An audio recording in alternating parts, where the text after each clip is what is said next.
Hi there, my name is Toby, and on this channel I'm hoping to share a new way of looking at the human body, a new approach to using the human body, exercising the human body.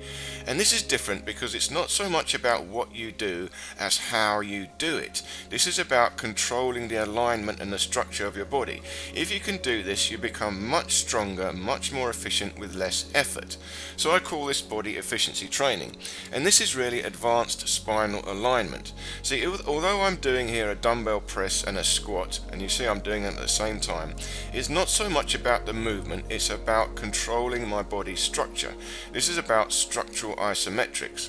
So the weight I'm using is very light. This is probably 5 to 10 kilos, nothing to speak of.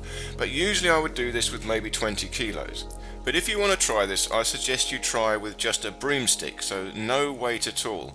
Just hold a lightweight stick there and try and see if you can go up and down and control your hips and your shoulders. It does require a bit of mobility in the hips and a bit of mobility in the shoulders, so this exercise will increase your mobility as you try and do it. But what am I doing? Now, the key is the spine. I'm trying to hold the spine in a neutral position, and you can see the alignment of the weight between the weight, the shoulders, the hips and the heels of the feet. So there's a straight line going from the weight down to the heels of my body, and I'm stretching up, opening the spine as I lift up, and at the same time as I stretch up, I'm opening the hips as I go down. And the key is to keep the barbell behind your head. I'm feeling a stretch backwards, and I've got to hold the belly in nice and tight at all times. The rib cage tilted slightly up, and I've got a slight backwards arch in the spine. And there's also the deadlift, but I'm going to do a separate video on the deadlift in time. So the trick is to hold the spine nice by pulling in the waistline, expanding the ribs and breathing deeply into the back of the ribs. And I also breathe in as I go down and breathe out as I go up. So as I go down, you see I'm expanding the shoulders and the hips and expanding the rib cage as I inhale, and as I rise up I'm doing the opposite, contracting. But this is the next one now. I'm just shifting my weight left and right. So I'm getting a bigger stretch in one hip and one shoulder as I shift side to side and down the spine, a gentle stretch either side of the spine. So this is all about the bone structure. You see, my focus is on the joints. It's the hips and the shoulders and the spine.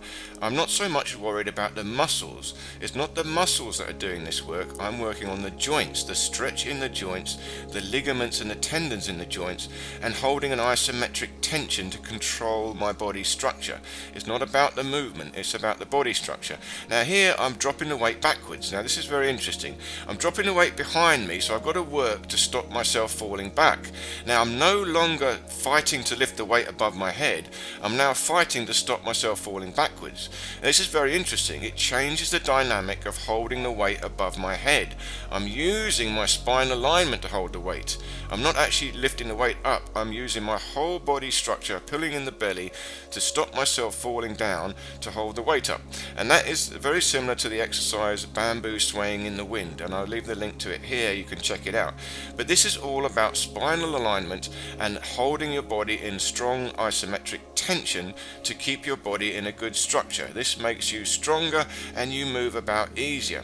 Okay, I hope this made sense. I'm going to do more videos on this in time, so please do like and subscribe. Thanks for watching. Look forward to seeing you the next time.